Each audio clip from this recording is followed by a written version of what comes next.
and they have been approved for management of nausea, for management of improve your appetite. And there is some evidence actually of some, I think there may have been one of the, no, I don't think that there is an indication for analgesia.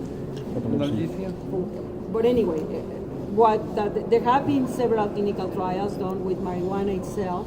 The problem with those trials are that they tend to be small, and as a result of that, the FDA has not claimed that it is sufficient.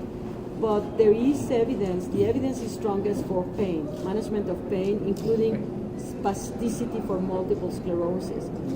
There had been many years ago data that it could be beneficial for glaucoma, but the concept is it just treats the symptoms and it not prevents the progression. And now we have medications that treat the symptoms and prevent the progression. So that has decreased its potential value. So most interest right now, if marijuana is for pain and spasticity, probably there. And then the ingredients, and as you know, that recently last week there was all over the media that the FDA approved a product of cannabidiol for the management of Dravet syndrome, which is an epilepsy of children. The Noxagastor? Yes, I'm Gaston. Hi, Victor Lopez from Mexico. Doctor, it's a question kind of like Dr. Why did you choose addiction medicine, and what is the most difficult part of dealing with patients who suffers substance use disorder? I mean, I chose addiction because I like mental illnesses in terms of as a physician, because they are in many ways the most vulnerable population, and I think I like challenges, and it's very easy just to take the path of least resistance or so go to cardiology where everything is put in front of you, and I do feel that you don't go to medicine just to do the easiest thing.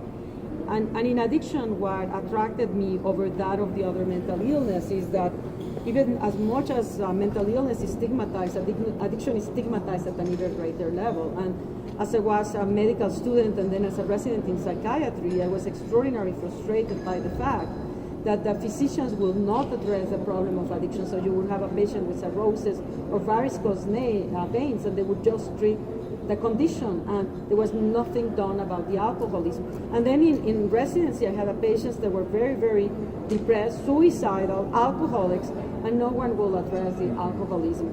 So it seemed to be so myopic in so many ways that that was one of the aspects that I said, we need to change it, and it was that challenge in many ways that led me to go there. So, Dr. Nora. Hi, so I'm Ravana Morgan. I'm a psychiatrist from South Africa. I'm currently doing a full-time PhD, and it's a prospective cohort study of heroin users in South Africa.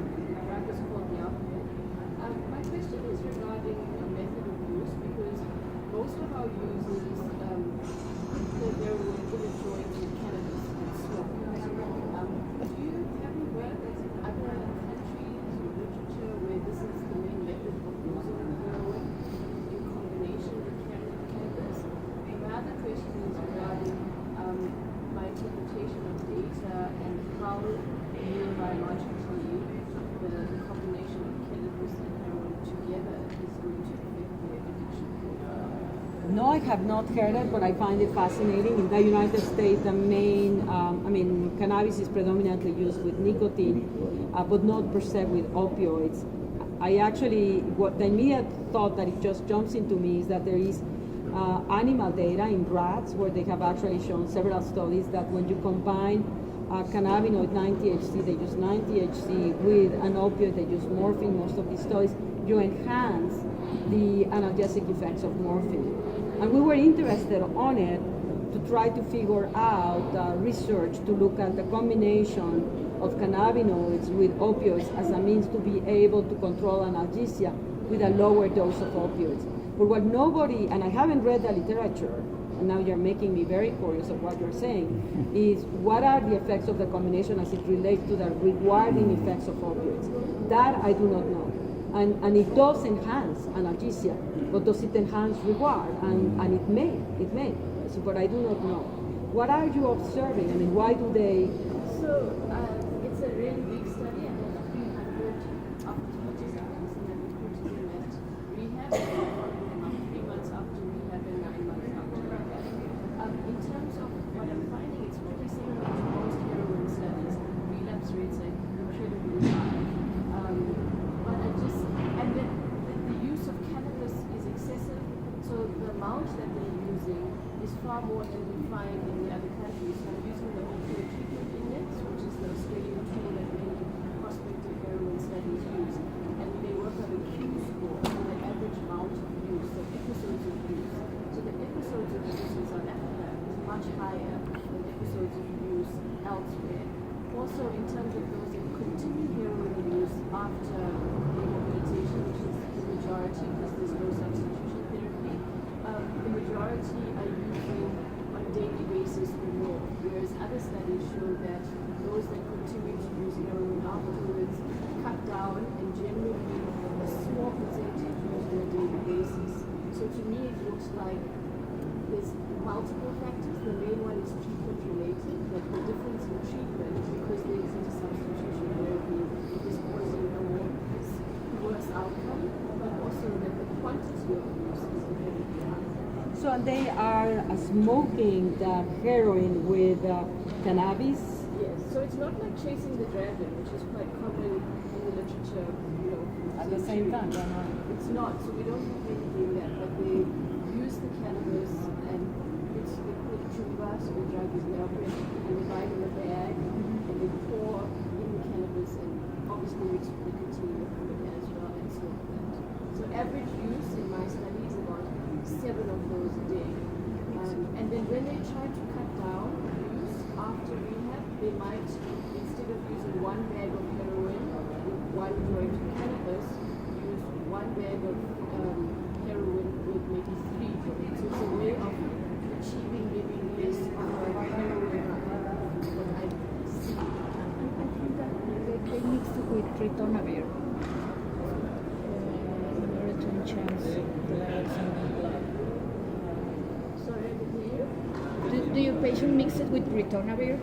There's one I think it's a bit of a media sensationalization because now there is known that there's a mixture of antiretroviral. So it is a cocktail drug in terms of multiple, but I think that the abundance of heroin, because you see it in the withdrawal symptoms, you see it in the intoxication symptoms. And I think the antiretroviral aspect of it is a little bit sensationalized. There isn't enough evidence to actually prove that the majority have ARVs in this area. But I did to say something that I did not know. In South Africa, you don't have access to medications for the treatment of opioid use disorder. You don't have methadone or That's buprenorphine. why I'm doing the study to show that there's a desperate need. So heroin hasn't been a big problem in South Africa in the past, like the heroin crisis was in other countries. However, probably in the last 10-20 years, because of Afghanistan and changes in the apartheid system, it has now become one of the really big problems. So it's not there, not because it's illegal, but because there's no infrastructure to provide it. Infrastructure is the building, and policy also isn't yet, providing opioid substitution therapy. There's splits in services between the Department of Social Development and the Department of Health. And so the health department is not adequately involved in addiction care. Therefore, there's no substitution therapy.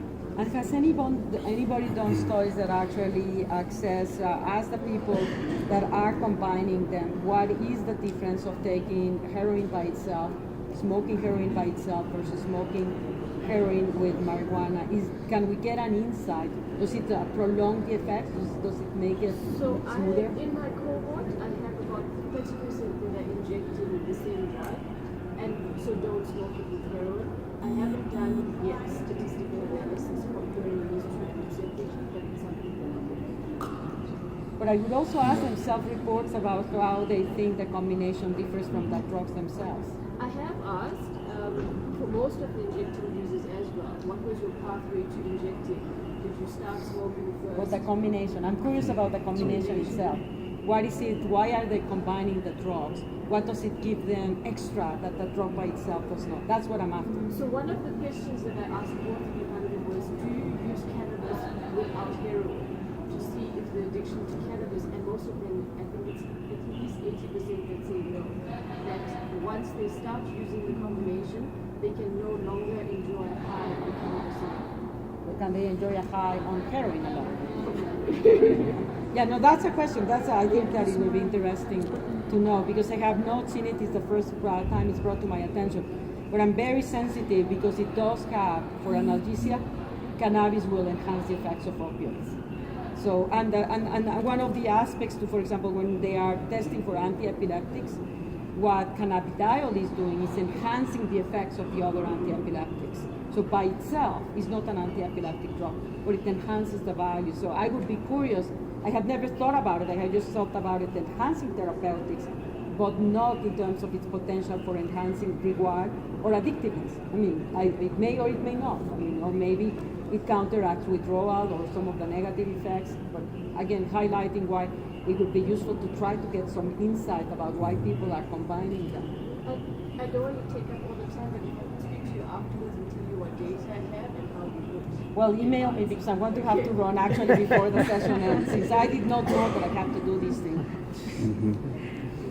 Gabriela Manjarres de México. Me preguntar, ¿hay algún tratamiento médico para la adicción a la marihuana, así como el que mencionó para los opioides?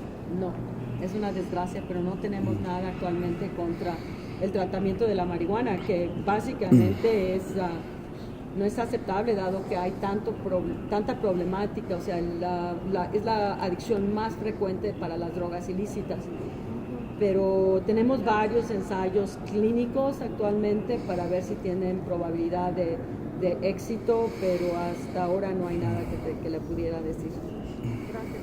Esperemos que pronto. Before the next question, Dr. Nora Volkow, any off-label indication for that disease, as a treatment? I remember I read some paper about gabapentin in high dose to address that addiction.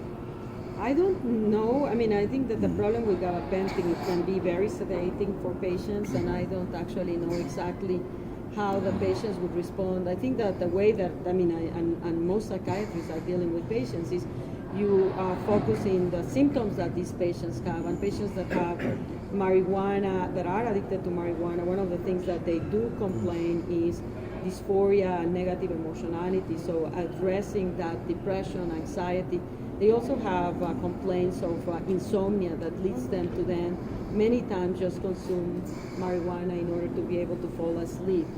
So trying to manage the symptoms, maybe therapeutically, what right now would be most indicated, but there's not a particular drug that you say this could at this point be useful. We don't have anything with a strong signal. There has been N-acetylcysteine trial that showed interesting results. So we tested it in a larger cohort, and it was negative. With cocaine use, and but we did it also with marijuana, because the data actually showed that it looked to be a larger effect, except, but it didn't come up positive. So we don't have anything right now. So sad. Okay. Next question. Hi, it's a race from Mexico. What is your opinion about going for the treatment of heroin addiction, and why all the researchers stopped a couple of years ago in the States? Well, you have to understand the regulatory mechanism in the United States. What happens is, for a drug to hit the market, there has to be someone that can make money on it. Mm-hmm. Otherwise, no one is going to be putting the resources that are necessary to make it available. And what happened, the reason why industry lost complete interest in ibogaine is it has toxic effects. And because of its neurotoxicity, it damaged the olivar nuclei. It will never be approved by the FDA. So as a result of that, industry will never invest in such a compound.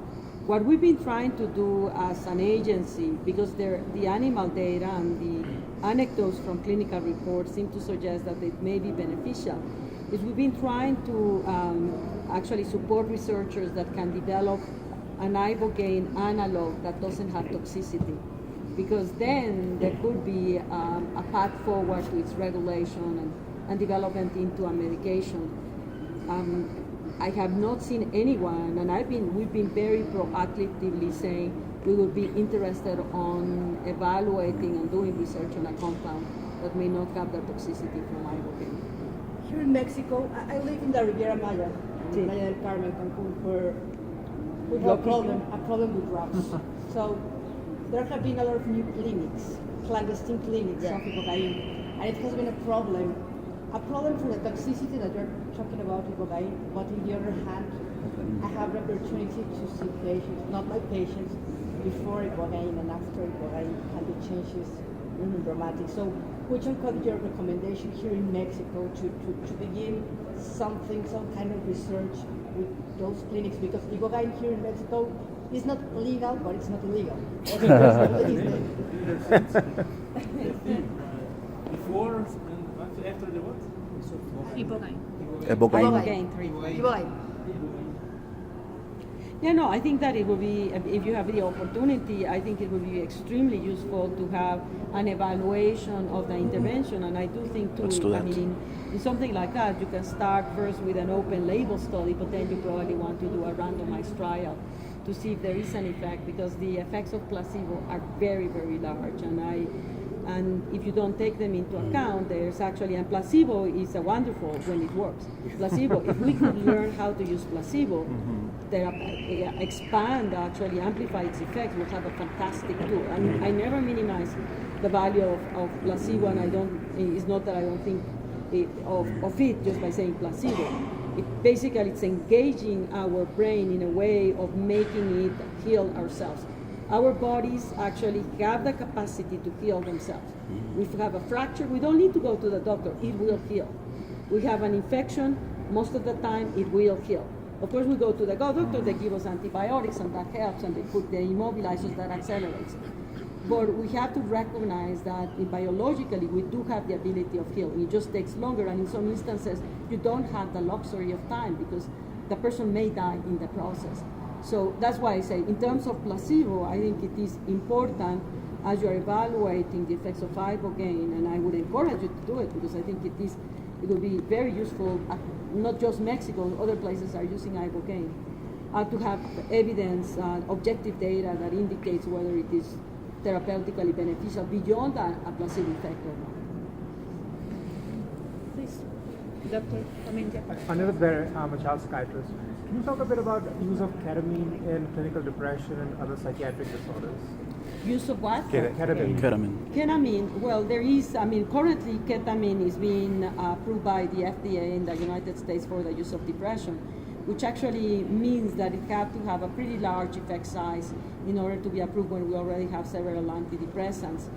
The issue that is difficult is, of course, its treatment and the fact that we're dealing with a substance that has potential of addictiveness, and thus, and the other component that we don't have sufficient data is long-term.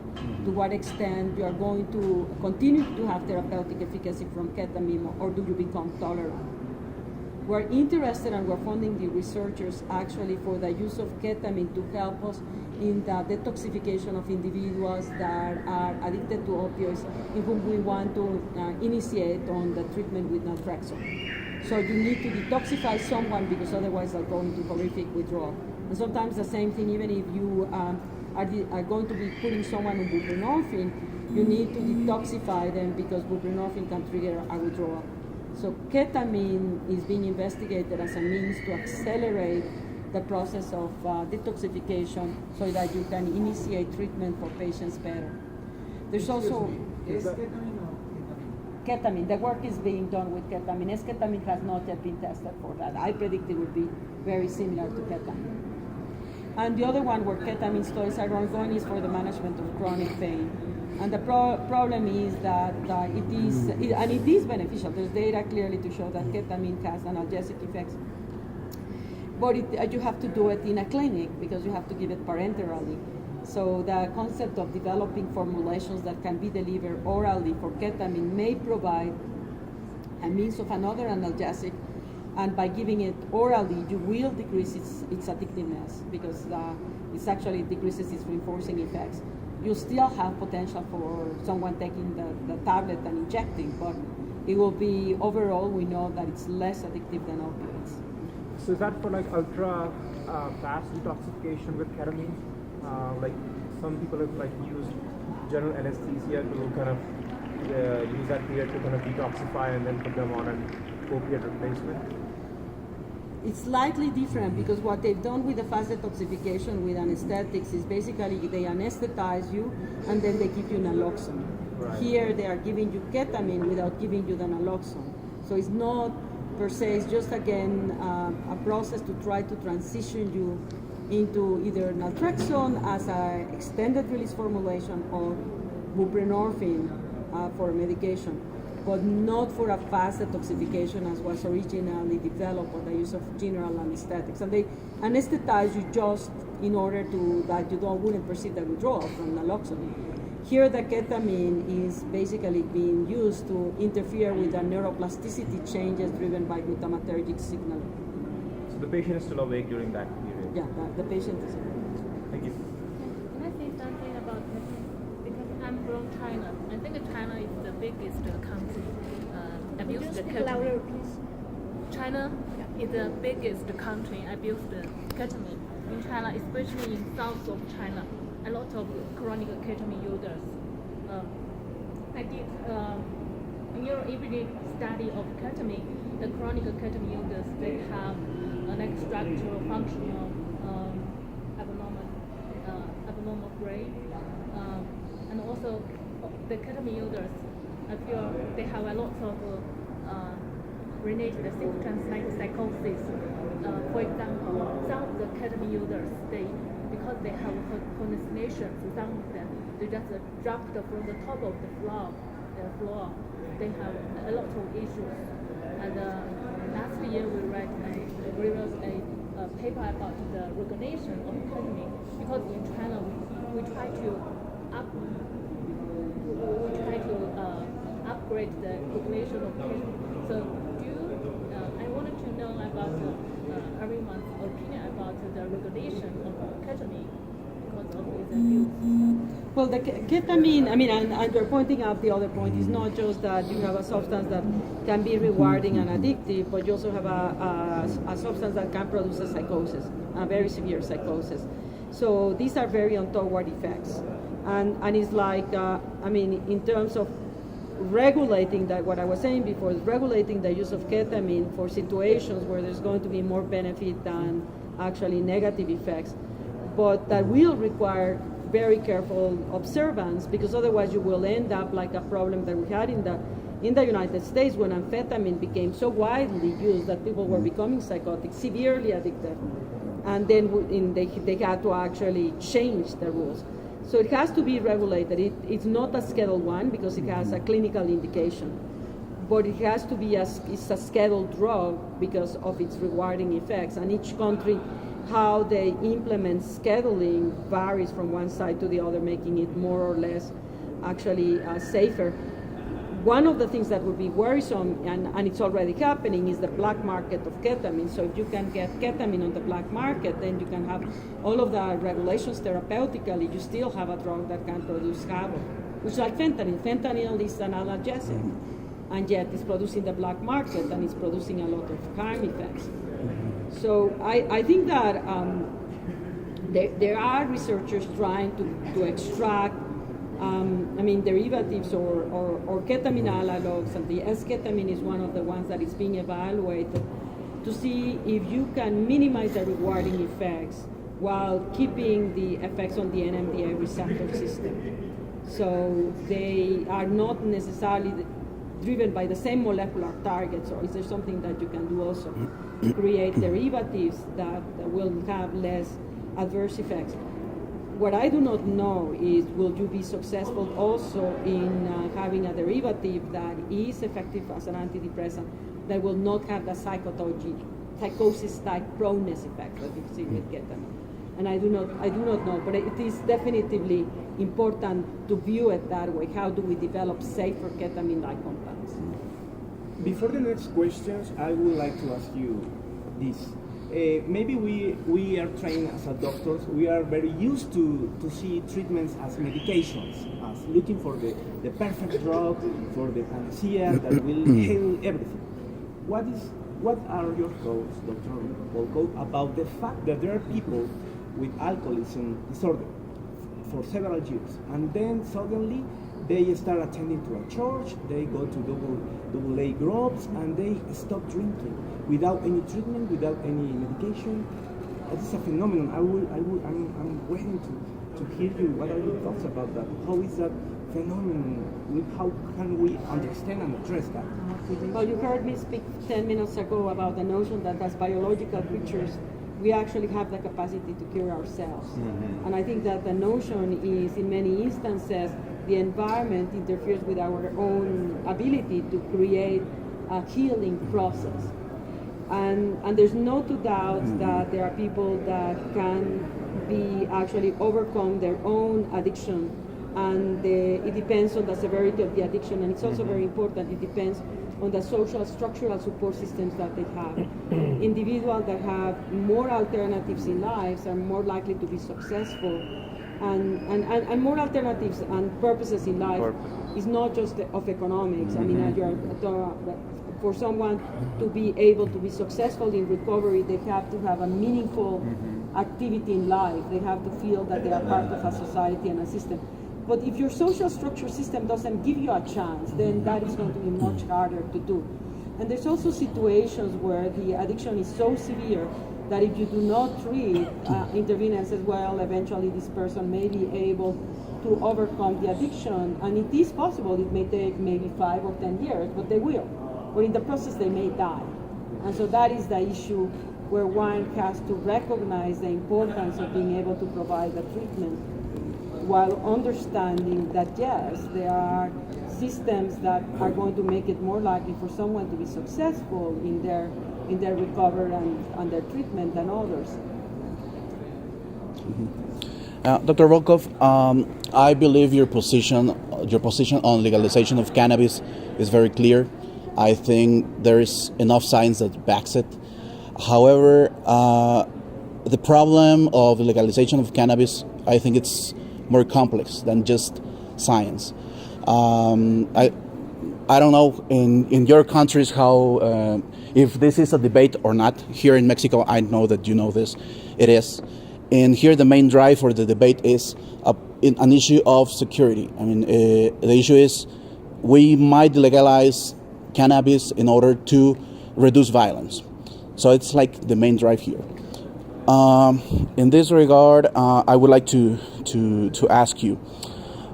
I understand that in the United States, some states have chosen not to listen to health professionals that argue not to do it, not to legalize marijuana, and they have chosen to listen to some other factors, right? What would you suggest?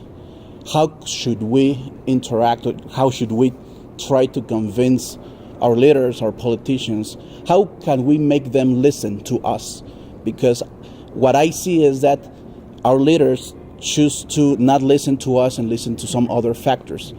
And they actually choose to listen to their own interests sometimes. What can you suggest us do? Well, I think that, I mean, obviously, what the neurobiology of our brain says is, I mean, we are here for survival, so each individual ultimately has a sense of what they need to do in order to survive, and that can basically be a very narrow perspective or a much wider perspective where your social group and systems come into play. If it's just your narrow perspective, I mean, then you want to be successful, you want to make a lot of money, that's one approach to life. Then on the other one is one of being a more fair system and more actually equivalent for everyone. So, but that is ultimately where the decisions are coming. I mean, so decisions about whether a drug is legalized or not is a political decision, is not a scientific one, and the political individuals will be actually voting depending on what is the likelihood that such a vote will lead them to stay in office or not. So the way that you do it is provide information that will lead the citizens to actually advocate for what is likely to be in the best interest for a particular group.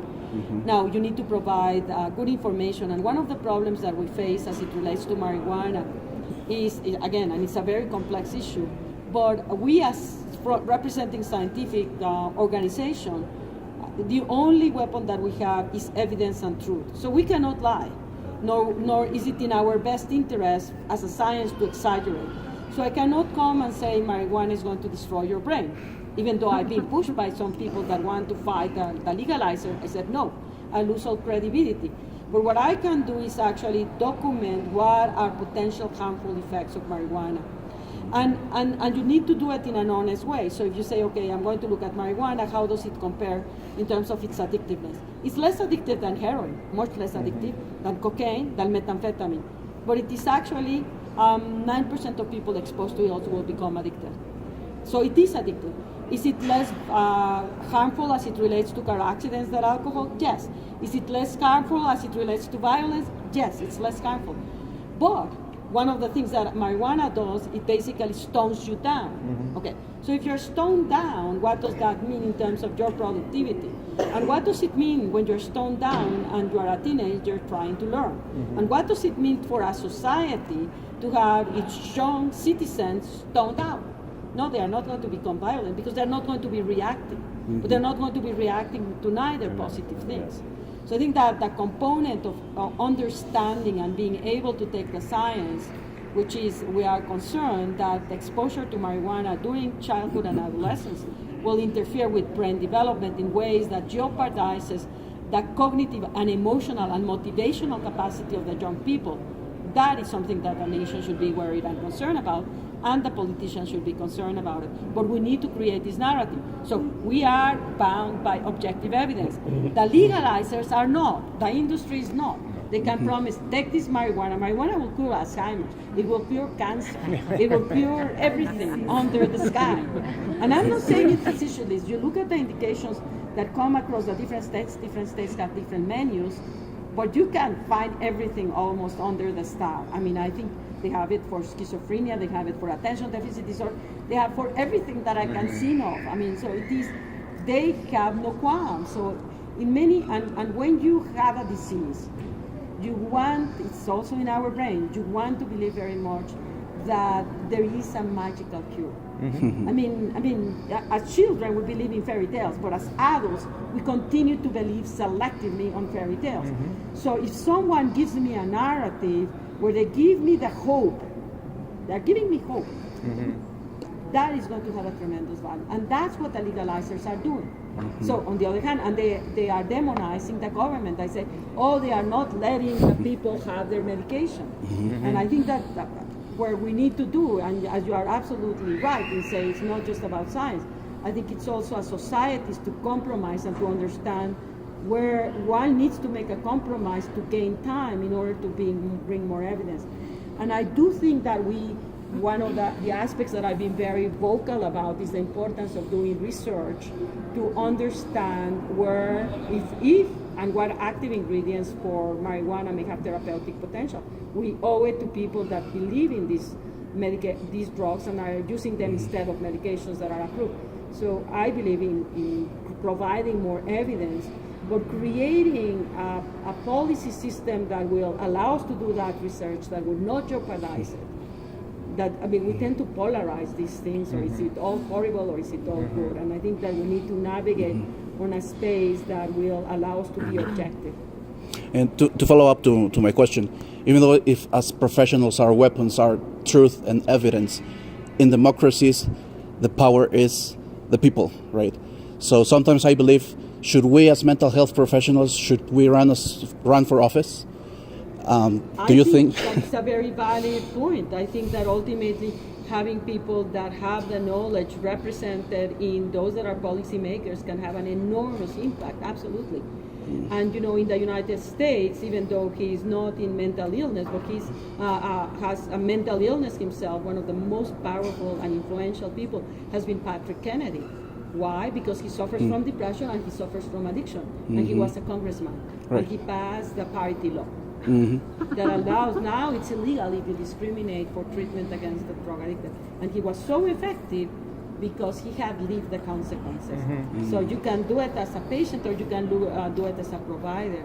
And I do believe too also as academicians or as therapists that we need to voice, because you're absolutely right, we need to communicate to people. Like yesterday I was going out and they was thinking, psychiatry kills, and I said, oh my God, I mean, ever change the narrative? And that's become more common in our congresses, more and more common. We're not communicating. In some way we fail to communicate. I mean, and that includes us, me. The fact that there are still group of people thinking that psychiatry, I mean, and again, too, I also think that we have to be self-critical and say what we do in many instances, and I'm speaking here both, I think, in addiction and mental illness, I mean, we don't necessarily demand quality of care. And we need to raise the standards for the treatment, because that, when we provide improper treatment for people with mental illness or with addiction, we are opening up the door for this type of manifestations like the one that we saw yesterday. Right. Thank you. So, we spoke together. My name is Gabriel from Brazil. At the levels of users at the states of USA that opened the legalization of the use of marijuana, cannabis, highest, and the violence in these states. Well, what's interesting is that violence itself with marijuana has not increased. And that's an interesting, so it's very different. So if you put marijuana versus alcohol can produce a very significant increase, but we have not seen an increase in per se violence related to you being intoxicated with marijuana. It can produce it if you take a very high content 9 THC because it makes you psychotic and paranoid. And then you see a different type of violence. But that is associated specifically with very high. The number of violence in high, because I think without the traffic, we can't reduce the violence, no? If legalization. Well, the problem with marijuana, and again, you cannot just take one thing in isolation. What we're seeing is you have violence that erupts as a function of the marketing and the selling of products and the territoriality, and that crime is a product of drugs.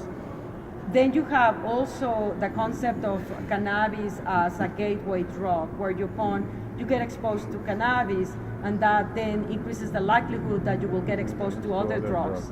And that has been shown actually, if you are a cannabis user, your risk for becoming a prescription opioid misuser, a heroin misuser, an alcohol misuser is much greater. And then that in turn is associated with more violence. But cannabis, and again, I'm speaking of not a cannabis with high content. It basically stones you down. Again, if you're not psychotic and paranoid. But then, and the other element that we haven't played around, which I also think is very relevant, that's when you are stoned. But what happens when you start to go to the withdrawal? That will make you more irritable, more anxious. And that is not something that anyone, I do not know that anybody has focused on that. Under that conditions, are you more likely to be violent? And it may be that under those conditions you may, because you're very, very irritable when you are on a withdrawal from marijuana. So we have another question. To know your opinion about neuromodulation techniques, TMS and DTGS, not only in terms of the current state of knowledge, but also what you think in terms of possible prospects for the use of this technique in the treatment of addiction. I think that we are going to see in the next 10 years a revolution in terms of the use of this type of stimulation devices in psychiatry in general, and in some instances also in neurology. Because as we learn to understand how the brain works, we may be able, and how it's connected, to manipulate the neuronal circuits by precise stimulations. I think we have a lot of work to do because we don't really completely understand, and the tools that we have don't deliver the electrical or the magnetic activity in sufficiently precise ways. We don't know doses, we don't know frequencies, we don't know areas of stimulation.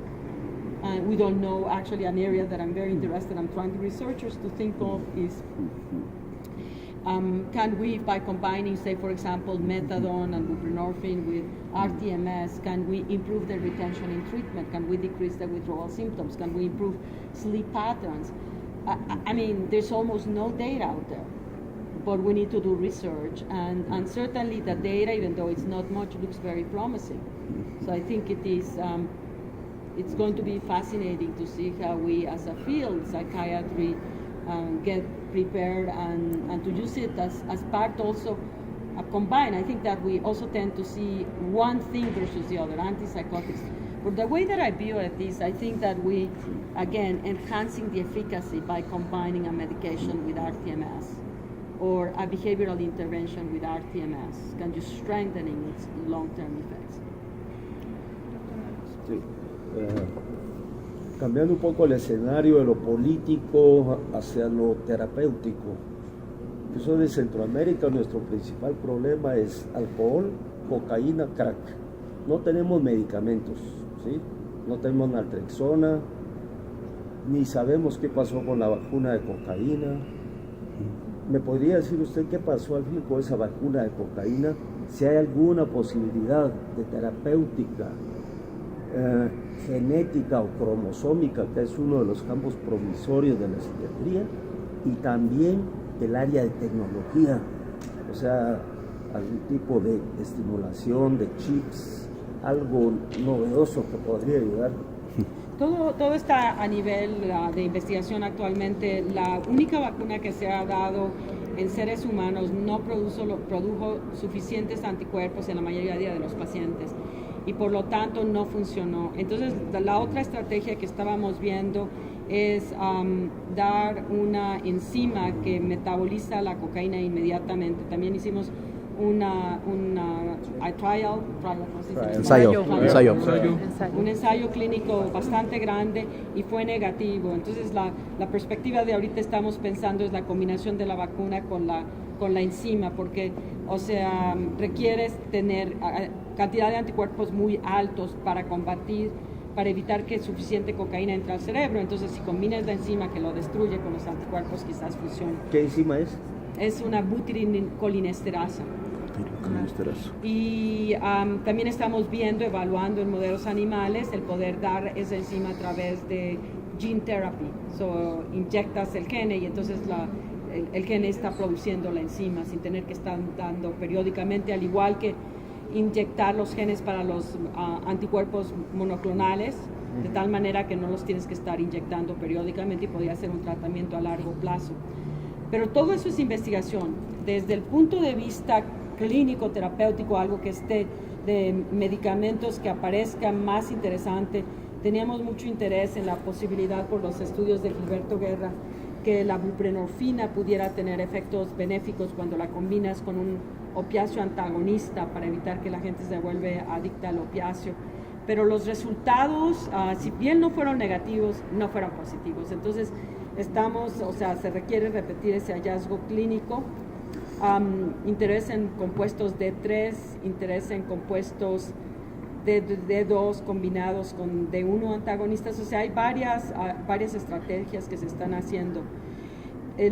También ha habido unos estudios muy interesantes que vienen del grupo de Italia con el uso de la rTMS, Transcranial Magnetic Stimulation, para el tratamiento de la cocaína.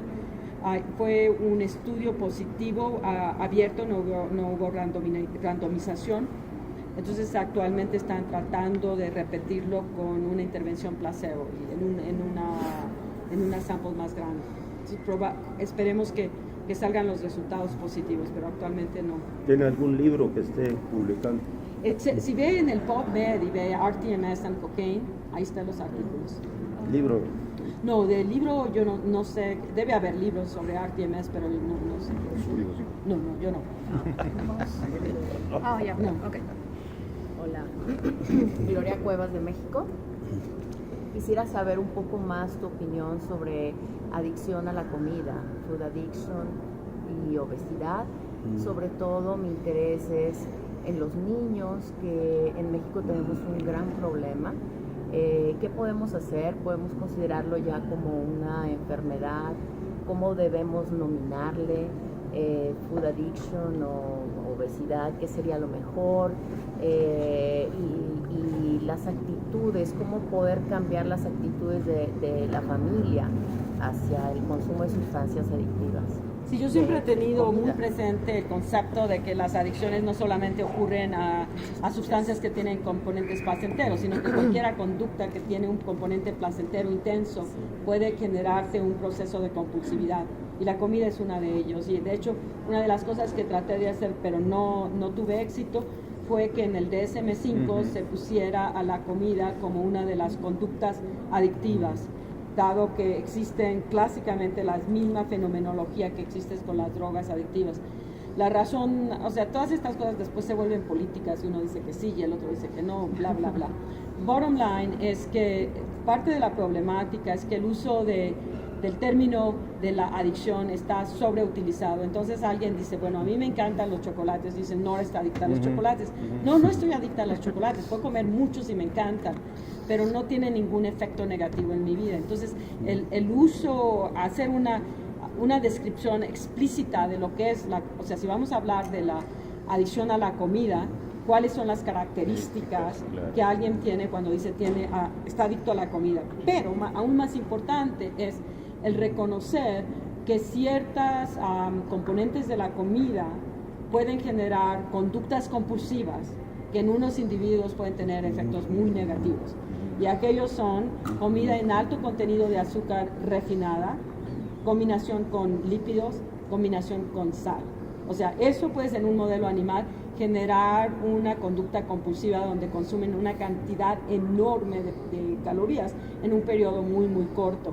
Y nosotros empezamos a hacer estudios sobre el cerebro de las gentes de obesidad mórbida y documentamos que tenían una patología en el sistema dopaminérgico equivalente a la de los agentes adictos a la cocaína o al alcohol o a la heroína. En los animales también se están documentando cambios similares en modelos animales, pero yo siempre vengo al punto que definitivamente, o sea, no existe nada en nuestro cerebro que dice solamente te puedes volver adicto si eso es una droga, pero no si es algo que comes que tiene compuestos activos. No tiene ningún sentido científico, pero yo creo que sí que tenemos que tener cuidado con la utilización de decir, bueno, cuando alguien tiene el diagnóstico de adicción. Eso no quiere decir que no utilizamos sistemas de prevención para evitar que la gente llegue allí, con la narrativa de que la comida con ciertas características puede generar un síndrome adictivo y por ende tenemos que tener campañas de prevención.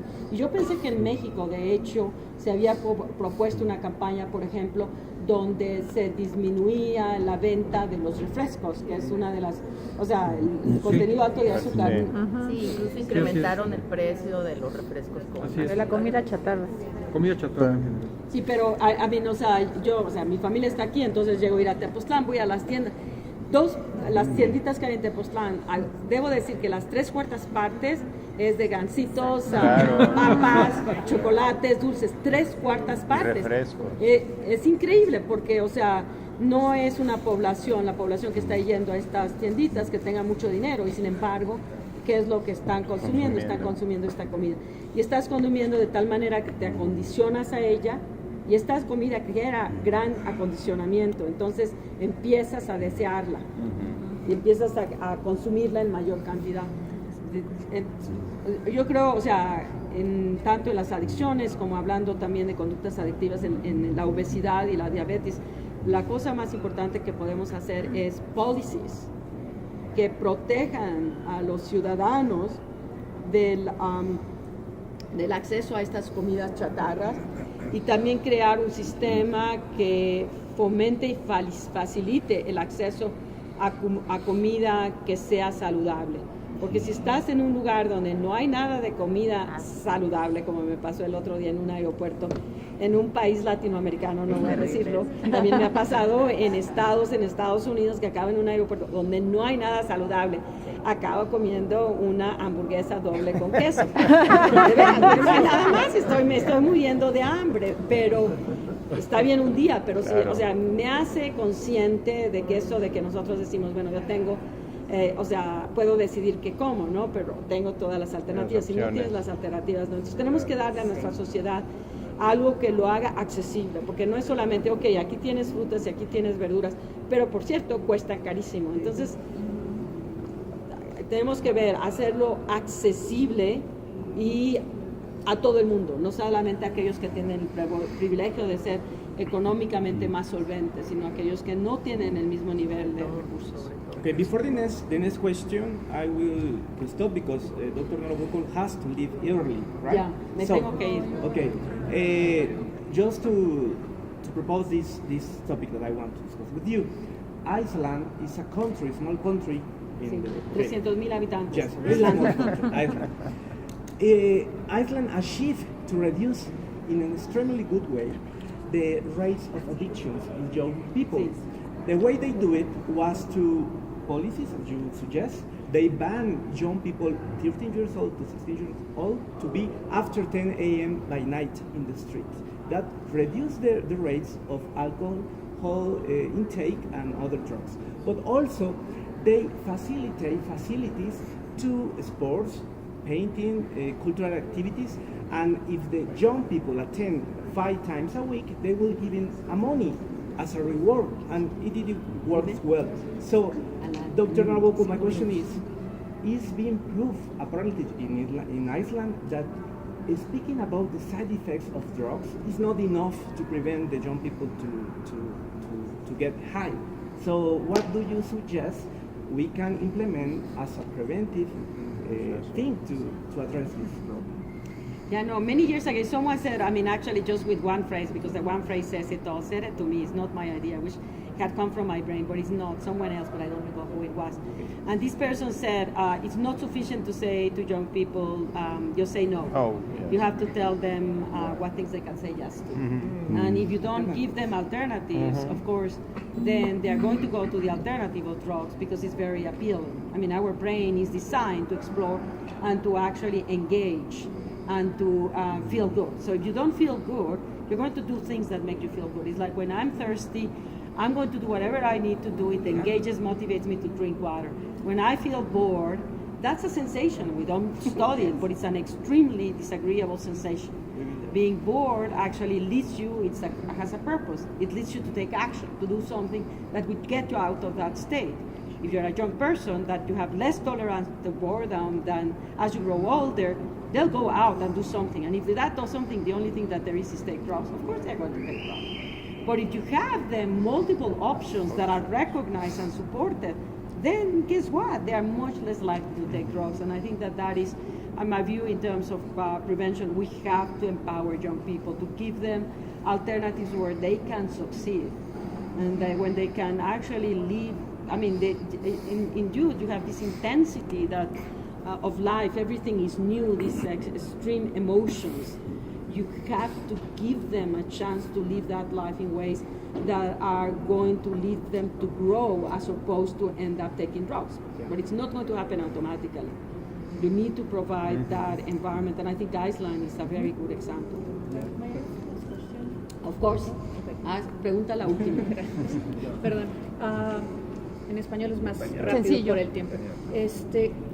Ya mencionaste sobre la cautela que tenemos que tener en utilizar la palabra adicción, pero creo que, no sé, ¿qué piensas acerca de las categorías diagnósticas del DSM-5 y la CIE-11 en 2 cuestiones? Uno, la imparidad que tienen y el impacto que puedan tener en la investigación respecto a sustancias, y la resistencia que tenemos como psiquiatras de poder poner un diagnóstico de adicción como una categoría diagnóstica realmente. Porque sí, tenemos mucha cautela a utilizarlo, pero utilizamos palabras que desde el punto de vista psicofarmacológico, tolerancia y dependencia se dan con cualquier otro medicamento. Entonces, confundimos a los clínicos que no están suficientemente familiarizados con esos conceptos psicofarmacológicos y creo que desempoderamos en el lenguaje al paciente adicto, porque eres dependiente de la sustancia y no eres adicto y estás decidiendo.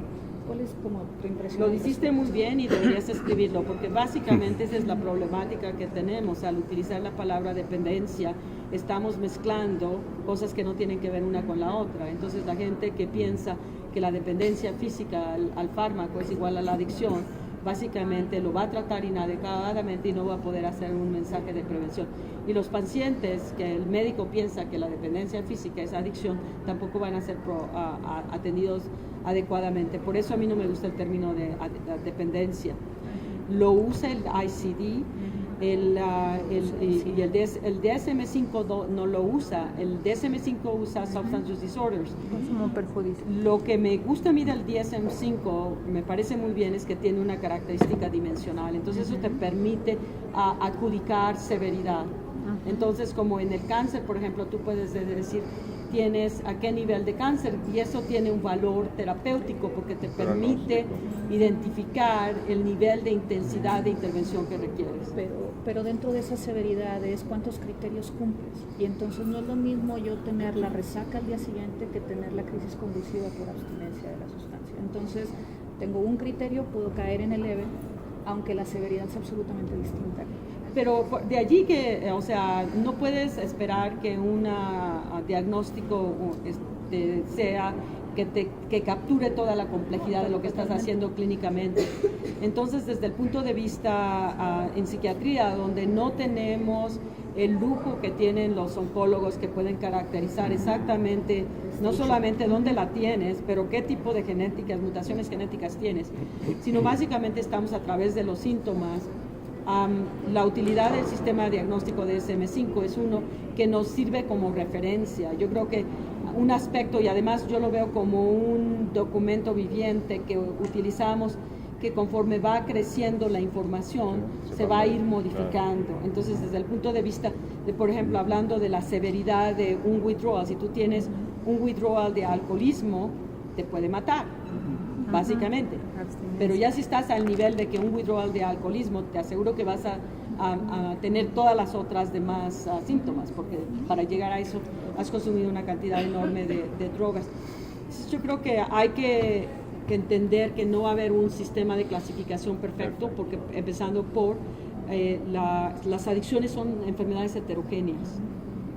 Pero lo que sí necesitamos, y es algo que nos ayude como clínicos, poder justificar intervenciones y poder justificar que las aseguradoras que pagan por la intervención, porque sin eso no se va a reembolsar el tratamiento, no se va a reembolsar la intervención. Entonces tiene una utilidad, y yo sí creo que tiene también mucha utilidad desde el punto de vista, por ejemplo, de investigación. Actualmente estamos viendo, si tú estás adicto a los opiáceos, pues es muy fácil, o sea, terapéuticamente te puedo decir, bueno, la metadona, la buprenaxona, la naltrexona, te ayudan muchísimo. Pero si me llega alguien con un estado incipiente, no puedo justificarle darle metadona, no puedo hacer más daño. Entonces, ¿qué tipo? Me doy cuenta que tengo que hacer una investigación porque no tengo nada, o sea, no hay ninguna evidencia. O sea, tenemos que requerir evidencia de qué tipo de intervención funciona para alguien que está en un estado incipiente. Y lo mismo para las otras adicciones, pero te lo estoy ejemplificando con los opiáceos y por qué me parece que este componente dimensional es algo que es un avance en el Diagnostic Statistical Manual. Pero ojalá y escribas la manera como lo presentaste, lo de la dependencia, porque realmente es algo que muchos médicos ni siquiera saben diferenciar. ¿Sería la terapia cognitivo-conductual la intervención propuesta para ese caso, ese profile de paciente? Bueno, actualmente estamos tratando a investigadores que hagan evaluación para ver cuál es la intervención que resulte más adecuada. Una de las, por ejemplo, que se van a tratar es en el alcoholismo. Se ha visto que screening and brief intervention, no sé cómo se diga en español. Intervención breve. Motivación corta. Funciona. No funciona cuando las gentes están adictas a otras drogas con más severidad, pero nadie lo ha evaluado a un nivel incipiente. Quizás a un nivel incipiente en el sistema médico esa intervención pueda tener un efecto. Entonces va a ser una de las cosas que van a evaluar. Bueno, entonces la doctora tiene que salir corriendo seguramente, porque ha sucedido, seguramente en muchos otros lugares van a querer tomarse fotos con ella. Entonces, si es posible, ¿qué les parece? Si así como están juntos, les tomamos fotos acá, no sale. Anula todo. No, así no, de para allá. les tomo una foto de allá para acá.